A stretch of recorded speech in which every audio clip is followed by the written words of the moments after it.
Welcome to the Provocateurs podcast, enabling you to think differently about leadership.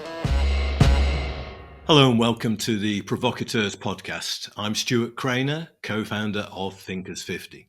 In Provocateurs, we explore the experiences, insights, and perspectives of inspiring leaders.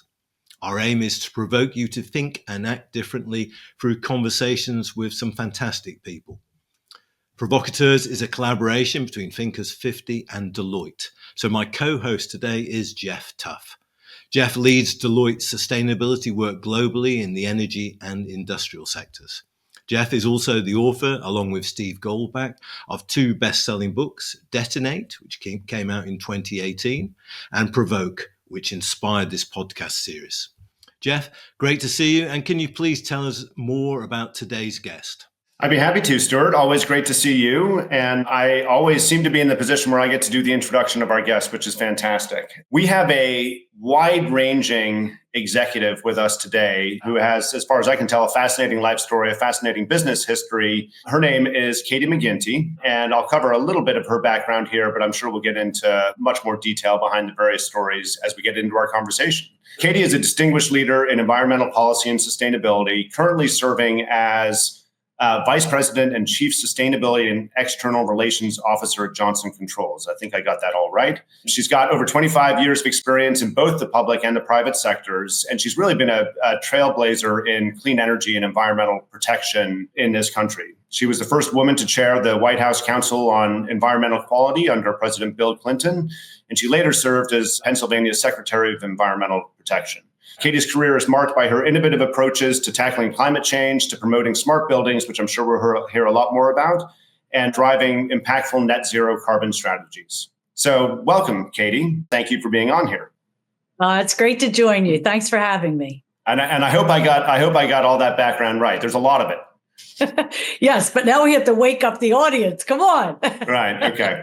So as a starting place, let's try to get a sense for the arc of this amazing career. You've worked in public service, you've worked in law, you've worked in corporate governance and senior executive levels.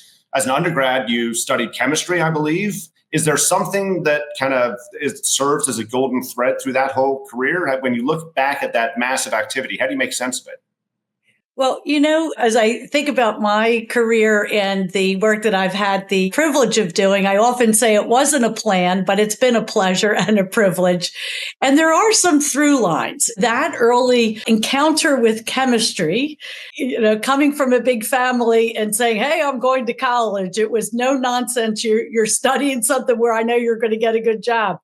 But it has served me well because it's given me a fascination for how we move beyond trade-offs, how we find the approaches to challenging problems that open more opportunities as we get creative and we come together with different perspectives. And technology is often the difference between win-lose and win-win. As I've had the opportunity then to take that early experience in chemistry into things environment, which was definitely not a plan, more often than not, I've seen the transformation of an issue from something that was very divisive to something that catalyzed incredible creativity, originality of thought, and became a differentiator or competitive advantage or something at the very least that pulled people together rather than pulled them apart.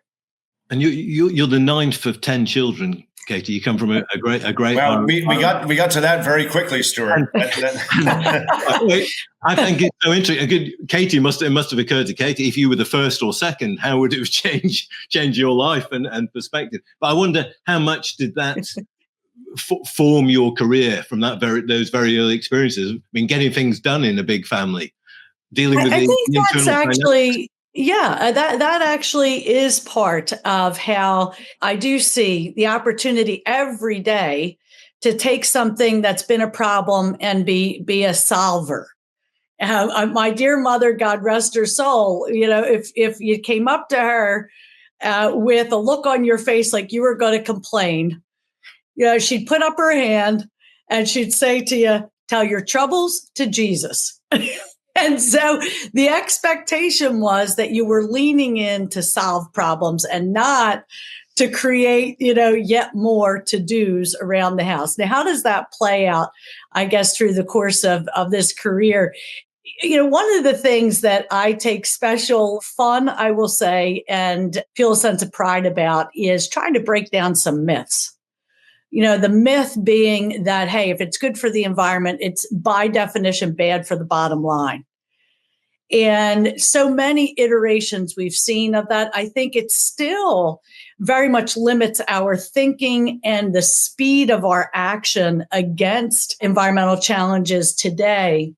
Now, what's the connectivity of that with the rootedness in a big Irish Catholic family? It really is about refusing to take there's no happy answer to this challenge as the answer.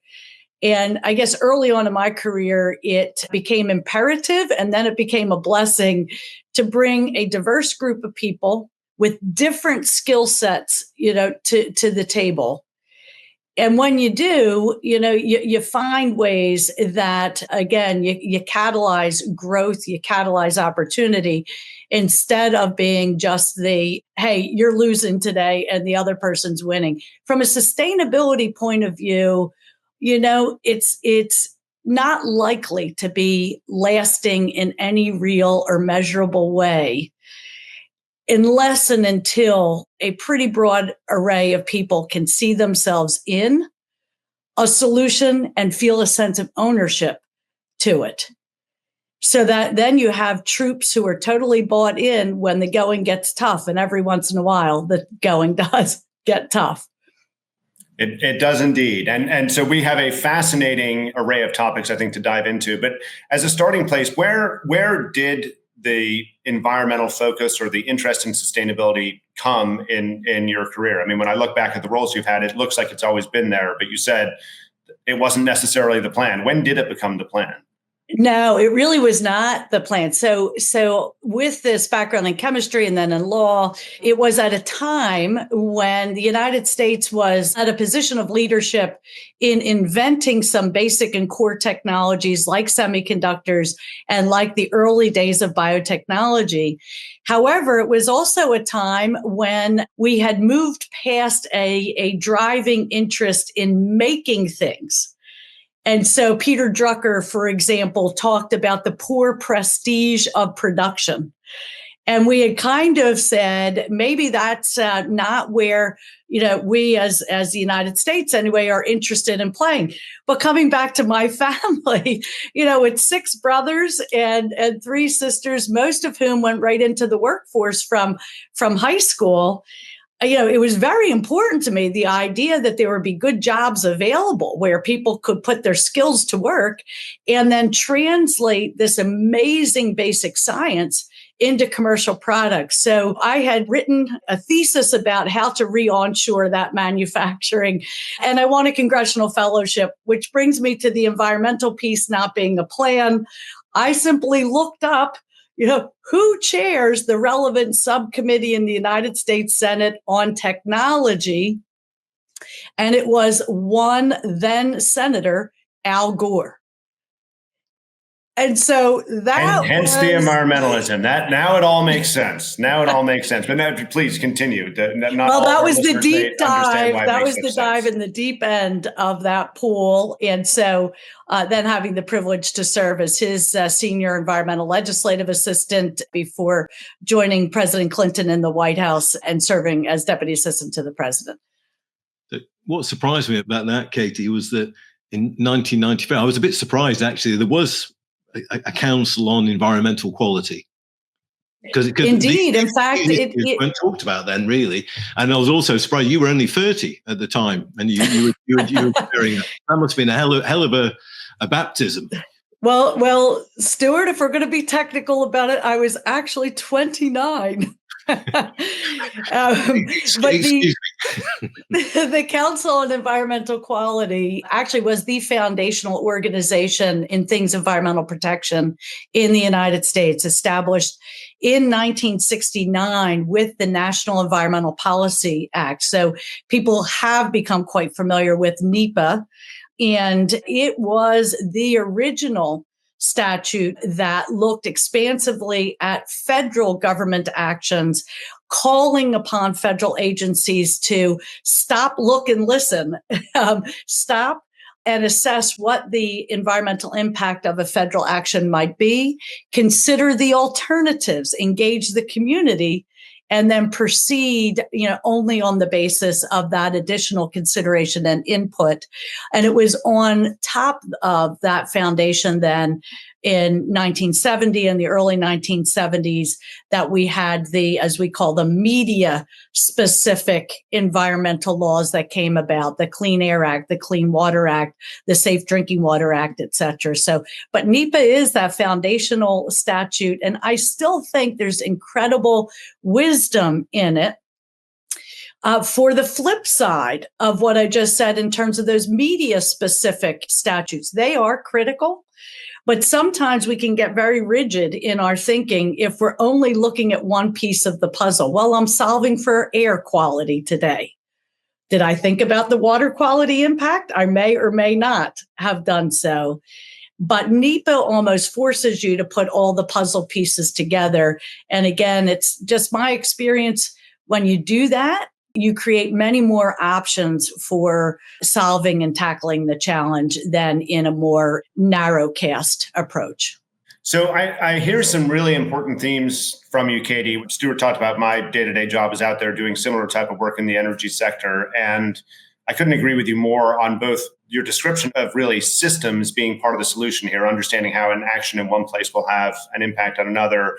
And then also the importance of getting the economics right and making sure that there is a long-term sustainable economic solution, even as you may be doing something good for the environment. Where on your journey did you really get to learn that? And you can comment on either the systems component or the economics component. Was it when you shifted to the private sector or when you were still working in the public sector or somewhere in between? I would say early days and interesting different roles of the different branches of government. Starting my public service in the legislative branch of government, working again with Senator Gore, different role, especially for thought leaders in the United States Senate, like Senator Gore. The mission was to be a provocateur, to be able to inject new ideas into the conversation, to be a spotlight on new issues or trends that might be emerging. However, quickly then moving to the executive branch of government, execution, making things work is different than just proposing an idea. That plus at the time, this was 1993, the country was in a mild recession, but a recession nonetheless, which also then underscored the importance that federal government policy, the policies of the newly elected President Clinton, had to be stimulative of economic opportunity and growth. And so an example, one of the big initial efforts that we undertook in the president's first budget was all about clean water. Well, there's a lot that we could have done in that regard. What we chose to do was to stand up some of the first investment funds in driving the infrastructure piece that enables clean water. And therein had a double shot cleaning up our water resources while stimulating expansive job creation in the building trades as the infrastructure was laid to enable us, in fact, to protect and preserve those water resources. So it sounds like a lot of the lessons that you then took into the private sector really were learned when you were deep doing this work in government. I think the key roots, yes. In moving then from Washington to Pennsylvania and serving as a secretary there, again, a really important need in a state like Pennsylvania to be able to show that proper stewardship of our natural resources would also drive new economic opportunity was critical in terms of people's buy-in, the willingness to lean in.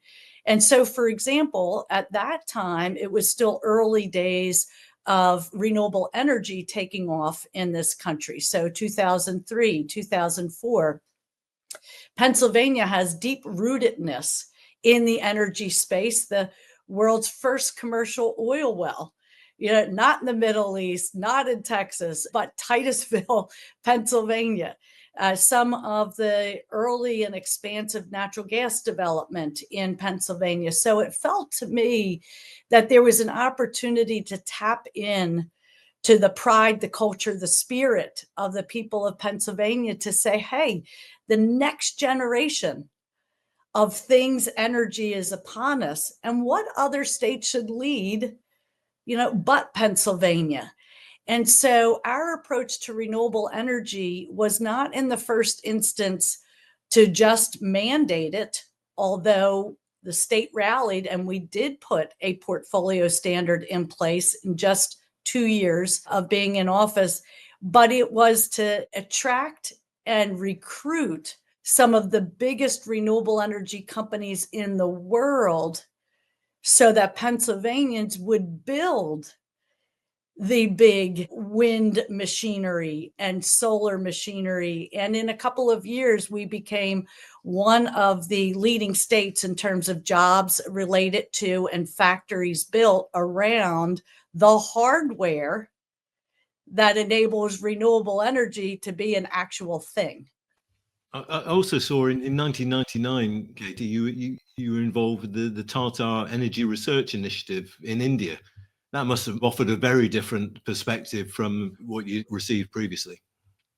Well, it was a dynamic time, as is today, but in a slightly different way, where became clear that there were new and emerging powers and voices and forces that were going to be heard on the world stage. So my move to India was preceded in 1997 by our having negotiated the Kyoto Climate Change Treaty.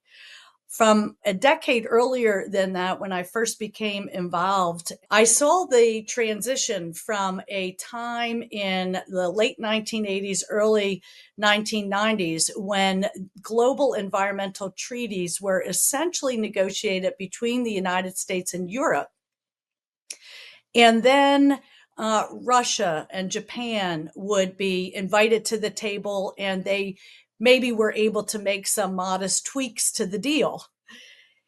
It was only after that the Chinas and the Indias and the Brazils would be brought into the room to be told the deal.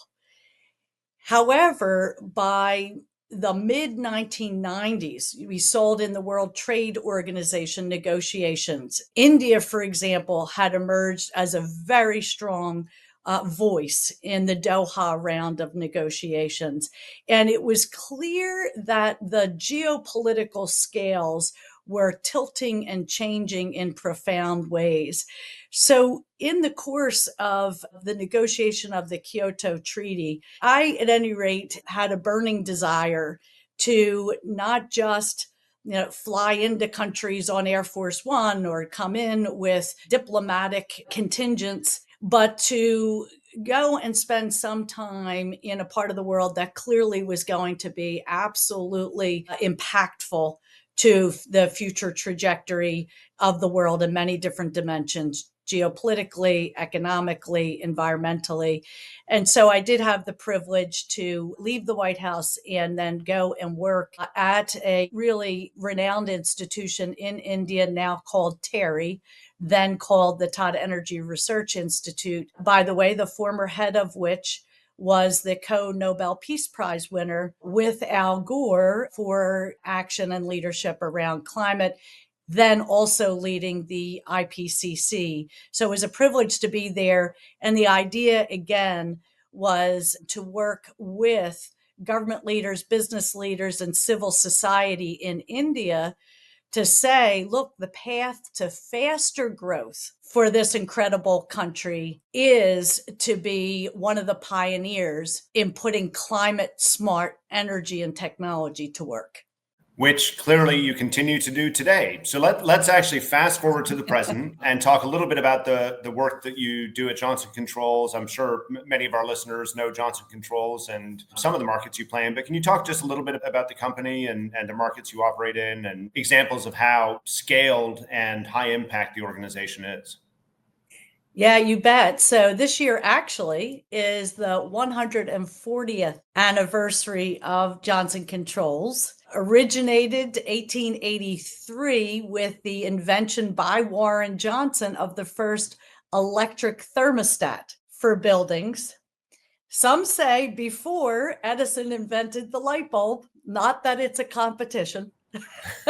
Great anticipation, though. And the company was founded in 1885. And ever since then, it has been a journey of innovation to make buildings smarter, healthier, and more sustainable.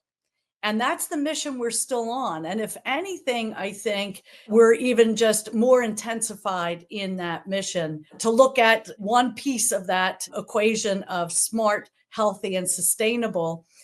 Part of the reason for our drive to continue to innovate is a challenging statistic. And that statistic is 40% of all global greenhouse gas emissions are about and from buildings. Coming even closer to Johnson Controls in terms of our scale and scope, by the way, we are 100,000 people strong in about 150 countries. So that gives us the privilege of bringing some creativity and solution sets to every part of the globe. Within that 40% of emissions, 75% of the 40% is exactly where we live because it is about the lifetime operation of the building. And so that's the big challenge. And question is, apropos to the theme we've had here, well, heck, that's a daunting set of numbers. Where could there possibly be an opportunity in that? And the opportunity really is the flip side of that challenging number, because if you're 40% of the problem, you have to have a whole heck of a lot of inefficiency going on, which means you have to have a whole heck of a lot of dollars and cents you're just burning and not dropping to your bottom line and not putting to work for your growth. And it turns out, in fact, exactly that. And so the good news, the trifecta technology solution is about efficiency, electrification, and digitalization. And when we put those technologies to work, the building goes from one of the biggest parts of the climate problem to net zero, net energy positive, a revenue raiser for the building owner, even as it is a climate calmer for the planet. Is it an easy message to communicate? Because basically you're saying that we need to kind of reinvent how we perceive buildings and our relationship with buildings. Stuart, it's such a good question, because when people say to me, well, what's your biggest challenge? When I tell them stories like, for example, hey, let's start right at home. So we're pleased and proud to be well along our journey with our science-based targets and our own very substantial emission reduction. So we've already met our Scope 3 science-based target, for example. Scopes 1 and 2, our own operations, Stuart, to just tee up one example. So a factory of ours in Oklahoma, absolutely must run factory, huge backlog. And the second biggest energy consumer in our 80 plus factory fleet. You might think, holy mackerel, how can we turn a big beast, like that around to be a green machine? And the first looks at what our course and path might be, not dissimilar to many other big manufacturing companies. You walk in and you find a lot of deferred maintenance. So now you're thinking, well, this looks like it's going to be a big cost to achieve the climate objective, except for when you put that trifecta of efficiency, electrification and digitalization to work, our result, 43% reduction in carbon, but we're saving $960,000 a year in operating expenses. So for this critical must-run factory, by leaning into decarbonizing it, we liberated the cash and capital that enabled us to upgrade that factory, significantly support its throughput, even as we took a huge dent in the emissions. Back to your question, Stuart. So, how challenging is it? The challenge is about mind share. It's not often that the C suite is inspired to be really thinking about their bricks and mortar. And, they're not so much thinking about when they get on the elevator, the B, they're thinking a boardroom. They're not thinking of the basement. And so for us, it is kind of breaking through that and establish the critical business strategy significance of giving some mind share to a sustainability play around your physical assets. And I would assume that part of and Stuart, you look like you may have a follow-up question, but I think part of the way you do that is exactly what you just described, not talk about it necessarily as a sustainability play, but as an economic play, because those are pretty compelling economics in the example you just gave. Exactly. And, when we look at a variety of different sectors, key pieces of the economy, key players in the market, these days, every single sector is very capital conscious, very much in a capital conservation mode. To share, just one example in Denmark, they took time to understand what their thermal energy was looking like. And they realized the great expense that was involved in meeting the space heating, the hot water, the sterilization needs in a hospital. What they didn't realize was that they had the lottery sitting right next to them in terms of thermal energy, and it was a big quarry. And so as we got to work with them, putting heat pumps to work to extract that free thermal energy in the quarry, we wound up now with an end result that they have cut their natural gas and heating bills by 80%, even as they have cut their carbon emission between 80 and 90%. But you can't achieve that kind of result unless, back to Stuart's question, you can break through the typical break fix mindset where, this kind of equipment, you just run it till it breaks, and you're not then liberating the business opportunity in optimizing that equipment and machinery. Isn't one of the issues around this the word sustainability? In fact, we should be talking about efficiency, because efficiency is a much easier sell than sustainability. But in fact, sustainability is efficiency. If you pursue efficiency, you'll get to the sustainable solution increasingly. Language communication, I think, is often our big challenge. Among the wise sayings of Yogi Berra, what gets me into trouble isn't what I don't know, but it's what I know for sure that just ain't so.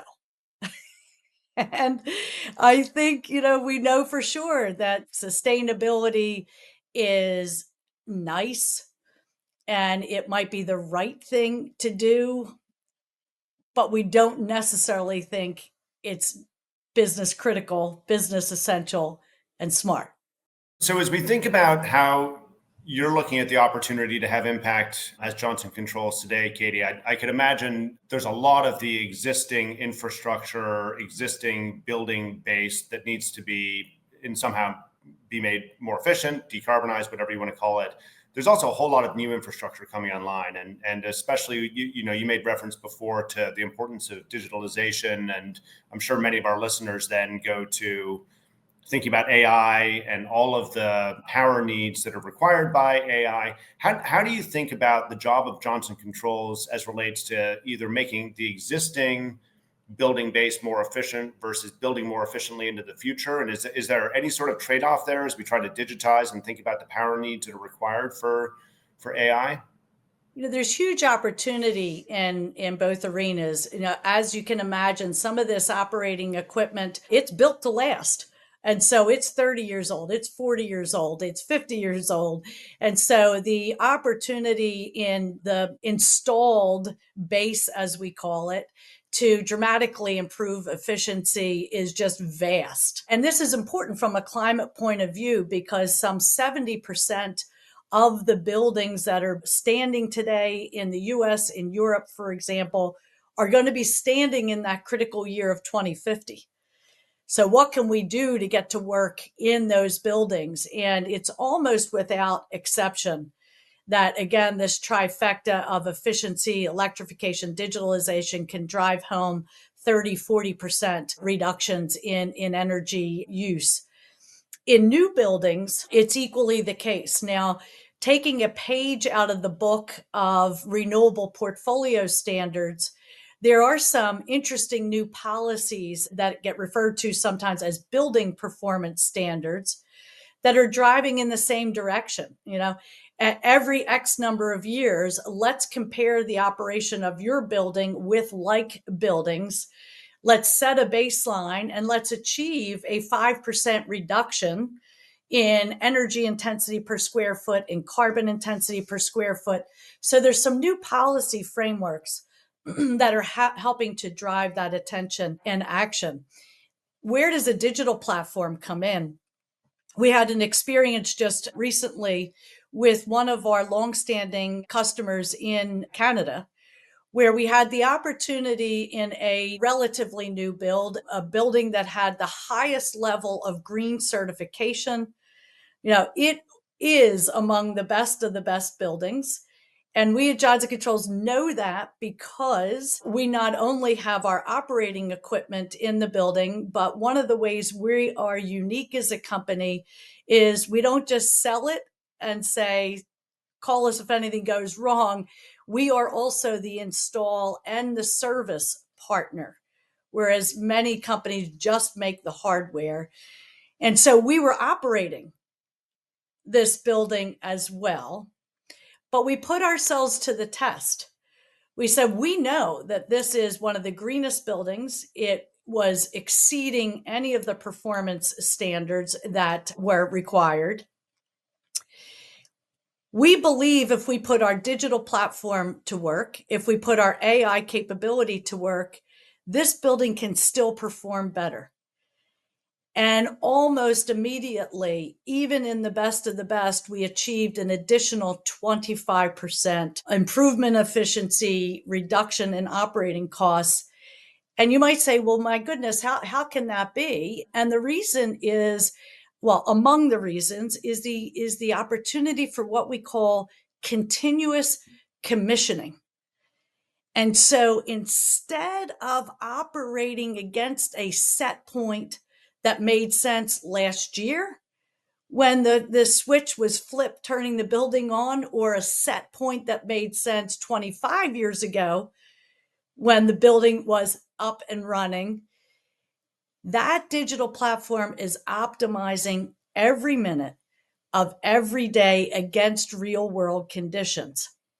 And so the kind of outcomes, for example, different building in New York, this was a life sciences company, incredibly important to them that they ensured the health and well-being as a health sciences company of their colleagues and employees. This is core brand, core value. Well, that building, again, in New York City, you remember the Canadian wildfires. What does a digital platform have to do with that? Well, our digital platform literally was processing 1 million data points a minute and knew that massive wildfires had broken out in Canada, new wind speed, new wind direction, knew all of the parameters, temperature, humidity, etc., that were going to determine when that cloud of pollution arrived in New York, and immediately switched the building from ventilation to filtration, ensuring that the occupants of that building were safe, happy, and healthy. This is the kind of dynamic capability of buildings now, where they become part of the intelligence of your business itself. That's a great story. And I'll tell you, I was visiting Manhattan the day that cloud descended on the place, and it was eerie. But over to you, Stuart. Yeah, it's like earthquake warnings in Japanese buildings. They can tell you when the earthquake's coming 20 seconds ahead of it actually arriving, which gives some help. You're a chief sustainability officer, Katie. Will that job hopefully be redundant in 5 years, 10 years, 15 years? Where does that role go, do you think, in organizations now in the next few years? Two different thoughts about that. So one, there's some brass tacks, which I have to say I welcome thoroughly, although some of my fellow CSOs find it less exhilarating part of their job. And that is that things sustainability have finally made it to the big table, of the chief financial officer, of an expectation that the data is of investment grade, and the realization that this is investor critical information. And so there's one piece of the job that will provide the stewardship of the QA, the QC, the controls, the proper management of sustainability related data, so that there is proper reporting of that data. And again, while some of that is difficult to slog through, it represents such a great maturation of the space that we now definitively understand climate sustainability as investor essential information. So that's piece of it. But I think the other piece of it is that sustainability is strategy centric and strategy essential. And so I think whenever you can bring that edge of I can do it leaner, I can do it meaner, I can be more productive with less, I can drive innovation that enables us to drive a business forward faster, that's a critical skill set. That skill set also, in the broader understanding of sustainability that puts value, coming back to one of our original themes, puts value on inclusiveness, breaking down the silos in an organization and enabling that inclusiveness, that cross-functionality in an organization. That's where the action is. That's what unlocks the creativity of an organization. And we all know that our people are our greatest asset. And when those people are inspired and on fire and feel themselves connected to something larger than themselves every day, that's a team that's going to be very hard to beat. Well, that is about as effective a last word as I think we could have possibly hoped for on this, Katie. And I recognize that we're coming up against our target time here. So I would like to, first of all, thank you, but also applaud the work that you're doing. I think it's a fantastic mission that you've been on over all these years. And I love the orientation that you're bringing to the space, because I couldn't agree with you more around the power of economics and just good old fashioned strategy. A lot of what you just talked about is good strategy for most organizations, and it happens to intersect very nicely with sustainability. So thank you for your time, Katie. We have been Provocateurs, Stuart Craner and Jeff Tuff, and we look forward to the next time we can all get back together. Thanks for the opportunity, and thanks for what you're doing, putting spotlight on interesting ideas. Thanks very much, Katie. This podcast is part of an ongoing series of interviews with executives. The executives' participation in this podcast are solely for educational purposes based on their knowledge of the subject, and the views expressed by them are solely their own. Podcasts should not be deemed or construed to be for the purpose of soliciting business for any of the companies mentioned, nor does Deloitte advocate or endorse the services or products provided by these companies.